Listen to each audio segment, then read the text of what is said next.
Segunda parte das Manifestações Espíritas. Capítulo 1. Ação dos Espíritos sobre a matéria. 52. Estando descartada a opinião materialista, como condenada ao mesmo tempo pela razão e pelos fatos, tudo se resume em saber se a alma, depois da morte, pode se manifestar aos vivos. A questão assim reduzida à sua mais simples expressão se encontra singularmente desembaraçada. Poder-se-ia perguntar, de início, por que seres inteligentes, que vivem de alguma forma no nosso meio, embora invisíveis por sua natureza, não poderiam atestar sua presença de um modo qualquer. A própria razão diz que, para isso, não há nada absolutamente impossível, e já é alguma coisa. Esta crença tem, de outra parte, para ela, o assentimento de todos os povos, porque se a encontra por toda parte e em todas as épocas. Ora, uma intuição não poderia ser tão geral, nem sobreviver aos tempos, sem apoiar-se sobre alguma coisa. Ela é, ademais, sancionada pelo testemunho dos livros sagrados e dos pais da Igreja, e foi preciso o ceticismo e o materialismo do nosso século para relegá-la entre as ideias supersticiosas. Se estamos em erro, estas autoridades o estão igualmente. Mas isto apenas são considerações morais. Uma causa, sobretudo, contribuiu para fortificar a dúvida numa época tão positiva como a nossa, em que se procura dar-se conta de tudo, em que se quer saber o porquê e o como de cada coisa, e foi a ignorância da natureza dos espíritos e dos meios pelos quais eles podem se manifestar. Este conhecimento adquirido, o fato das manifestações nada mais tem de surpreendente e entra na ordem dos fatos naturais. 53. A ideia que se forma dos espíritos torna, à primeira vista, o fenômeno incompreensível. Estas manifestações não podem ocorrer senão pela ação do espírito sobre a matéria. É por isso que aqueles que creem que o espírito é a ausência de toda a matéria, perguntam-se com alguma aparência de razão como pode ele agir materialmente. Ora, aí está o erro, porque o espírito não é uma abstração, é um ser definido, limitado e circunscrito. O espírito encarnado no corpo constitui a alma. Quando o deixa na morte, não sai despojado de todo um envoltório. Todos nos dizem que conservam a forma humana e, com efeito, quando nos aparecem, é sob aquela que nós os conhecemos. Observemo-los atentamente no momento em que acabam de deixar a vida. Estão num estado de perturbação. Tudo está confuso ao seu redor. Eles veem seu corpo, são ou mutilado, conforme o gênero de morte. De outra parte, se veem e se sentem vivos. Alguma coisa lhes diz que esse corpo é o seu e não compreendem por que estão separados dele. Continuam a se ver sob sua forma primitiva e esta visão produz, em alguns, durante um certo tempo, uma singular ilusão. A de se crerem ainda vivos. Necessitam da experiência do seu novo estado para se convencerem da realidade. Dissipado esse primeiro momento de perturbação, o corpo se lhes torna uma vestimenta velha da qual estão despojados e não têm saudade. Sentem-se mais leves e como desembaraçados de um fardo. Não experimentam mais dores físicas e são muito felizes de poderem se elevar, percorrer o espaço, assim como, em suas vidas, o fizeram muitas vezes durante seus sonhos. Nota: se se recordar de tudo o que dissemos em O Livro dos Espíritos sobre os sonhos e o estado do espírito durante o sono, número 400 a 418, se conceberá que estes sonhos, que quase todo mundo teve, nos quais se vê transportado através do espaço e como voando, não são mais do que uma lembrança da sensação experimentada pelo espírito quando, durante o sono, havia momentaneamente deixado seu corpo material, não levando consigo senão seu corpo fluídico, aquele que conserva depois da morte. Estes sonhos podem, pois, nos dar uma ideia do estado do espírito quando estiver desembaraçado dos entraves que o retêm ao solo. Entretanto, apesar da ausência do corpo, constatam sua personalidade. Tem uma forma, mas uma forma que não os oprime nem os embaraça. Tem, enfim, a consciência de seu eu e de sua individualidade. Que devemos disso concluir? É que a alma não deixa tudo no túmulo e que leva alguma coisa consigo. 54. Numerosas observações de fatos irrecusáveis, dos quais falaremos mais tarde, conduziram a esta consequência de que há no homem três coisas. Primeira, alma ou espírito, princípio inteligente em que reside o senso moral. Segunda, o corpo, envoltório grosseiro, material, do qual está temporariamente revestido para o cumprimento de certos objetivos providenciais. Terceira, o perispírito, envoltório fluídico, semimaterial, servindo de laço entre a alma e o corpo. A morte é a destruição, ou melhor, a desagregação do envoltório grosseiro, daquele que a alma abandona. O outro se separa e segue a alma que se encontra, dessa maneira, sempre com um envoltório. Este último, se bem que fluídico, etéreo, vaporoso, invisível para nós em seu estado normal, não deixa de ser matéria, embora, até ao presente, não pudéssemos apanhá-la e submetê-la à análise. Este segundo envoltório da alma ou perispírito existe, pois, durante a vida corporal. É o intermediário de todas as sensações que o espírito percebe, aquele pelo qual o espírito transmite sua vontade ao exterior e age sobre os órgãos.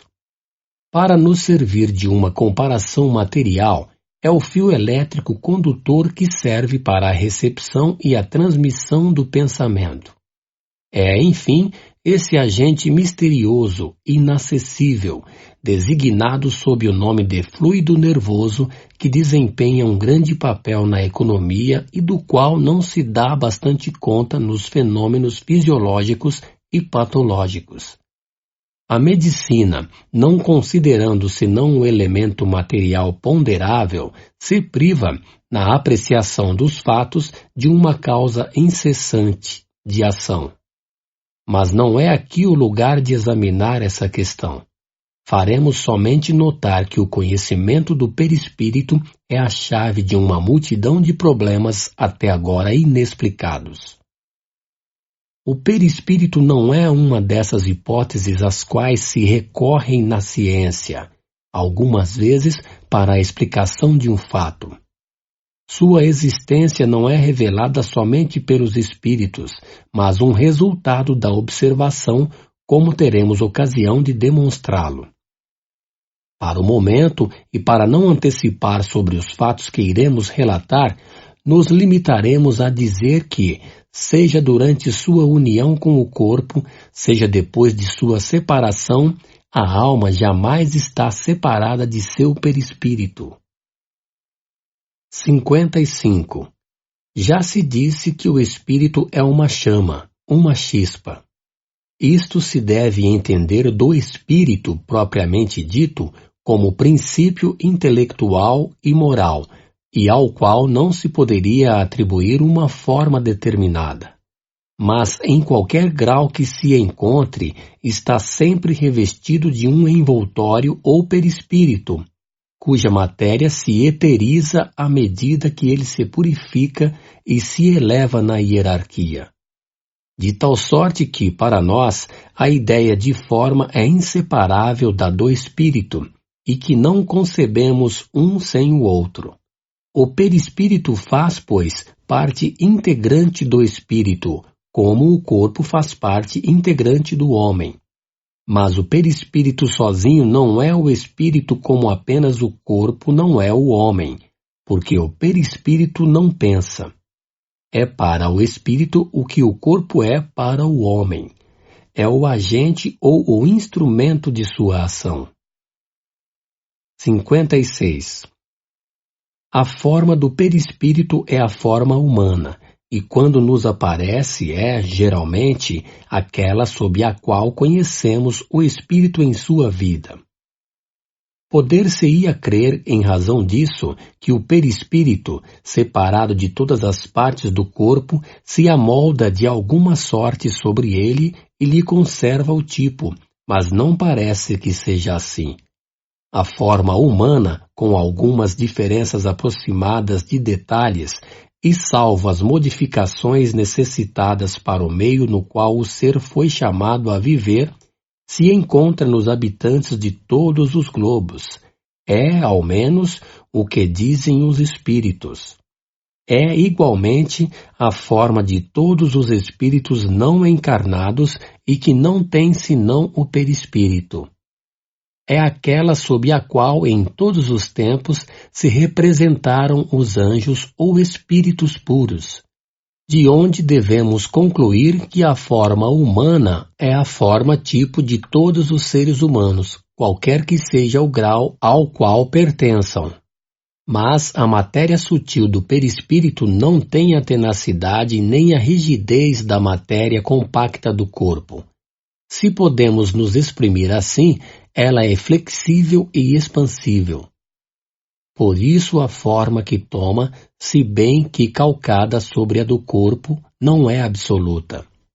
Amolda-se à vontade do espírito, que pode lhe dar tal ou tal aparência a seu gosto, enquanto o envoltório sólido lhe oferece uma resistência insuperável. Desembaraçado desse entrave que o comprimia, o perispírito se expande ou se contrai, se transforma, em uma palavra, se presta a todas as metamorfoses segundo a vontade que age sobre ele. É por consequência dessa propriedade de seu envoltório fluídico que o espírito, que quer se fazer reconhecer, pode, quando necessário, tomar a exata aparência que tinha em sua vida, mesmo a de acidentes corporais que podem ser sinais de reconhecimento. Os espíritos, como se vê, são, pois, seres semelhantes a nós, formando ao nosso redor toda uma população invisível em seu estado normal. Dizemos em seu estado normal porque, como veremos, essa invisibilidade não é absoluta. 57. Voltemos à natureza do perispírito, porque ela é essencial para a explicação que vamos dar. Nós dissemos que, embora fluídica, não deixa de ser uma espécie de matéria, e isso resulta do fato das aparições tangíveis sobre as quais voltaremos. Viu-se, sob a influência de certos médiuns, aparecerem mãos com todas as propriedades de mãos vivas, que têm calor, que se podem apalpar, que oferecem a resistência de um corpo sólido, que vos agarram e de repente se esvanecem como uma sombra. A ação inteligente dessas mãos que, evidentemente, obedecem a uma vontade em executando certos movimentos, tocando mesmo melodias em um instrumento, provam que elas são a parte visível de um ser inteligente invisível.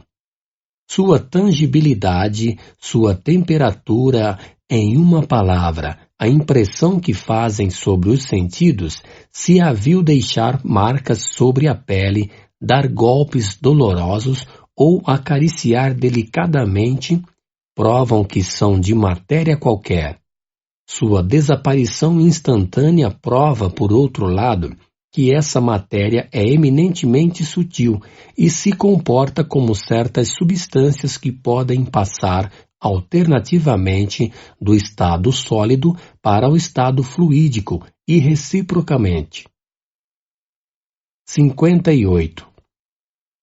A natureza íntima do espírito propriamente dito, quer dizer, do ser pensante, nos é inteiramente desconhecida. Não se revela a nós senão por seus atos, e seus atos não podem impressionar nossos sentidos materiais senão por um intermediário material. O espírito tem, pois, necessidade de matéria. Tem por instrumento direto seu perispírito, como o homem tem seu corpo. Ora, seu perispírito é matéria, como acabamos de ver. Tem em seguida, por agente intermediário, o fluido universal, espécie de veículo sobre o qual age como nós agimos sobre o ar para produzir certos efeitos com a ajuda da dilatação, da compressão, da propulsão ou das vibrações. Considerada dessa maneira, a ação do espírito sobre a matéria se concebe facilmente. E compreende-se desde logo que todos os efeitos que dela resultam entram na ordem dos fatos naturais, e nada tem de maravilhoso. Não pareceram sobrenaturais senão porque não se lhes conhecia a causa. Conhecida a causa, o maravilhoso desaparece, e esta causa está toda inteira nas propriedades semimateriais do perispírito. É uma nova ordem de fatos, que uma nova lei vem explicar, e da qual não se admirará mais, dentro de algum tempo, como não se admira hoje da correspondência à distância pela eletricidade em alguns minutos. 59. Talvez nos perguntem como o espírito, com a ajuda da matéria tão sutil, pode agir sobre corpos pesados e compactos, erguer mesas, etc. Seguramente, não seria um homem de ciência quem poderia fazer semelhante objeção. Porque, sem falar das propriedades desconhecidas que pode ter esse novo agente, não temos sob nossos olhos exemplos análogos. Não é nos gases mais rarefeitos, nos fluidos imponderáveis, que a indústria encontra seus mais poderosos motores? Quando se vê o ar derrubar edifícios, o vapor arrastar massas enormes, a pólvora gaseificada levantar as rochas, a eletricidade destruir árvores e perfurar muralhas, o que há de mais estranho em admitir que o espírito, com a ajuda do seu perispírito, possa erguer uma mesa? Quando se sabe, sobretudo, que esse perispírito pode tornar-se visível, tangível e se comportar como um corpo sólido?